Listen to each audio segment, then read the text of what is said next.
Bonjour les amis, alors je vais répondre aujourd'hui à la question suivante, est-ce qu'il est rentable de vouloir faire ses travaux par soi-même? Donc c'est une question qui m'est très souvent posée, puisque pour ceux qui me suivent, ils savent que je construis une maison de A à Z par moi-même. J'ai fait jusqu'à présent la plupart des travaux, à l'exception notamment des enduits de façade là, que je viens de faire récemment par un professionnel. Et donc cette question, vous me la posez très souvent, est-ce que c'est vraiment rentable de vouloir faire les travaux comme ça par soi-même? Est-ce que ça vaut le coup?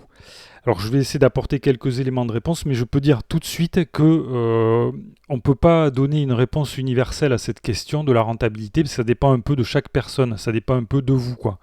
Alors je vais vous expliquer pourquoi. Alors déjà, on va faire le tour de quelques points principaux de réponse à cette question. Alors déjà, la première question qui se pose, c'est est-ce que vous avez de l'outillage ou pas?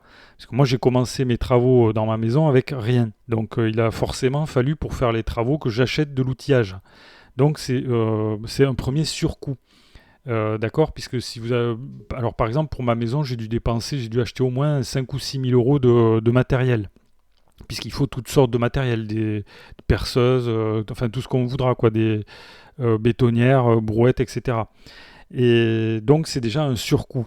Puis il y a également la question du coût des matériaux que vous allez utiliser, puisque les professionnels, ils ont souvent des fournisseurs, ils achètent en gros auprès de leurs fournisseurs et ils récupèrent la TVA et par conséquent ils ont souvent des prix de gros qui sont plus bas que les prix que vous pourriez avoir. Donc déjà vous voyez que ça ce sont deux éléments, la question des outillages et la question des matériaux qui vont réduire la rentabilité du fait de faire vos travaux par vous-même. Donc première chose. Donc ça peut réduire la rentabilité du projet à long terme. Ensuite, le deuxième problème qui se pose, un problème vraiment très important, c'est la question du temps. C'est le problème, alors j'ai pu l'observer très souvent puisque j'ai travaillé des semaines et des semaines sur le projet. Et alors le problème qui se passe quand on n'est pas un professionnel et qu'on se lance dans un chantier comme ça et qu'on ne connaît pas le domaine dans lequel on va travailler, ben, évidemment, on va travailler déjà plus lentement qu'un professionnel qui est aguerri, quoi, qui lui va aller beaucoup plus vite que vous. Et en plus, il va falloir rajouter le temps d'apprentissage, quoi. C'est-à-dire le temps de maîtriser les gestes qui vont vous permettre d'exécuter correctement le travail. Et ce temps d'apprentissage et cette lenteur relative de votre travail au début, au moins, tout au moins, fait que les travaux réalisés par soi-même sont souvent très chronophages. Et donc, il faut bien mesurer quand vous vous lancez que vous risquez d'avoir des dépassements de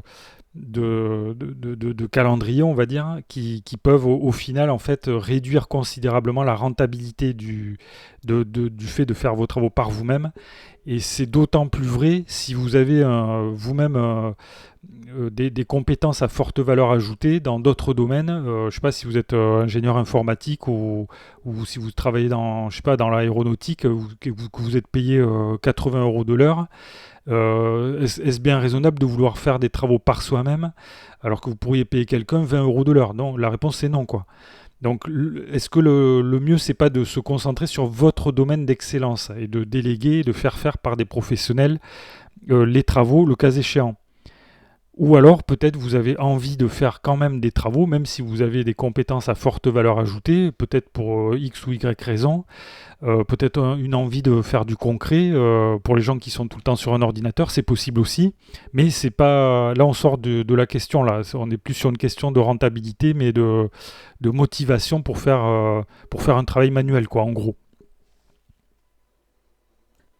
Alors, je voudrais parler d'un troisième élément, c'est la compétence, vos compétences et la qualité d'exécution du chantier.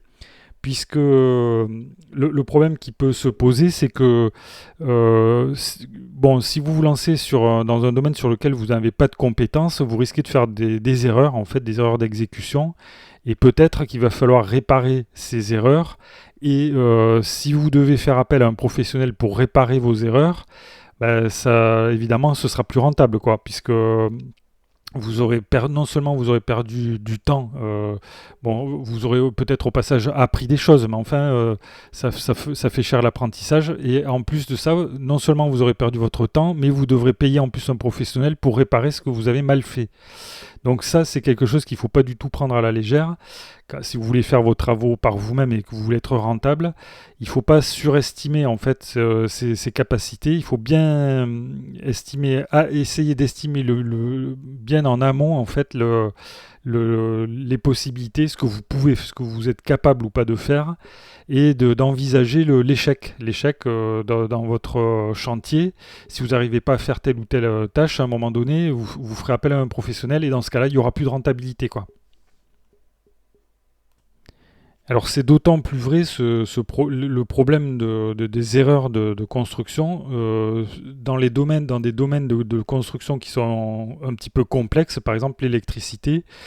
L'électricité, alors les professionnels, ils vont vous apporter une garantie de qualité déjà. Ils ont une expertise que vous n'avez pas et qu'il vous faudra apprendre si vous voulez le faire. Voilà. Et donc là encore, les professionnels, leur expertise, ça peut vous éviter de faire des erreurs coûteuses. Bon alors je veux dire pour finir qu'il y a certains travaux qui sont plus faciles que d'autres pour des amateurs. Notamment on a tout ce qui concerne la peinture, les travaux de finition qui posent pas tellement de problèmes, hein. Je pense que c'est assez adapté à la plupart des personnes, bien que ce soit des travaux qui soient très chronophages. Par contre, pour les travaux spécifiques, même si c'est beaucoup plus cher, et donc ça rend les choses moins rentables, peut-être il vaut mieux faire appel à des professionnels.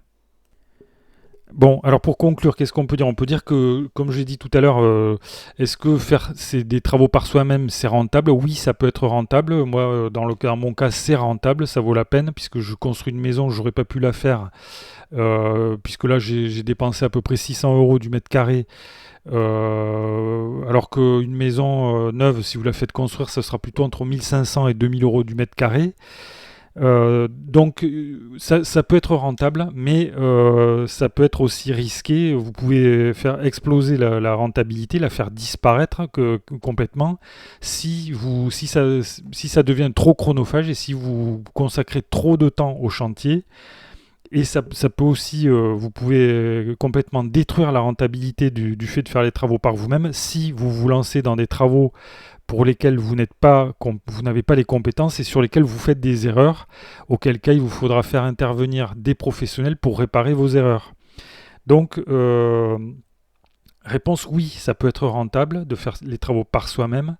Il y a plein de personnes qui construisent leur maison elles-mêmes, hein. Je crois que c'est presque un tiers des permis qui concernent des personnes qui sont autoconstructeurs ou qui font leur propre maître d'ouvrage.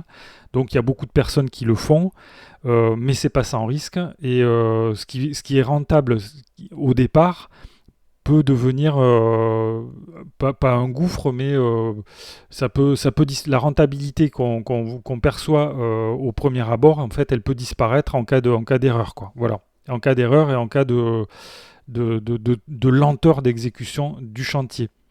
Donc voilà les amis, donc dites-moi dans les commentaires si vous avez vous-même une mauvaise expérience ou une expérience réussie de travaux comme ça, de construction que vous avez réalisé par vous-même. Vous pouvez donc en discuter dans le fil de discussion sous la vidéo. Vous pouvez également donc vous abonner à la chaîne si ça vous intéresse, comme ça vous verrez la suite du chantier, la suite de mon chantier. Vous pouvez cliquer sur le pouce j'aime si ça vous a intéressé. Je vous dis merci les amis pour votre attention et à bientôt pour de nouvelles vidéos.